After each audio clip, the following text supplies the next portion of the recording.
حضرت امام محمد باقر علیہ السلام نے فرمایا، جب بھی آسمان میں رمضان کا پورا چاند دیکھو تو عشاء کی نماز کے بعد 70 مرتبہ سورہ اخلاص پڑھو اور اللہ سے اپنی دعا مانگ لو، کیونکہ جب رمضان کا پورا چاند آسمان پہ ظاہر ہوتا ہے تو نور برسانے والے فرشتے، رزق بانٹنے والے فرشتے ہر گھر کی طرف دیکھتے ہیں۔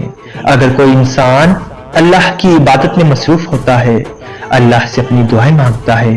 تو اس کی دعائیں پوری کرنے لگ جاتے ہیں۔ اور اللہ کے رسول نے فرمایا کہ جب رمضان کی 14ویں کی رات آتی ہے تو اللہ فرشتوں کو زمین کی طرف بھیجتا ہے اور فرماتا ہے، آج جو انسان اپنے لیے جو مانگے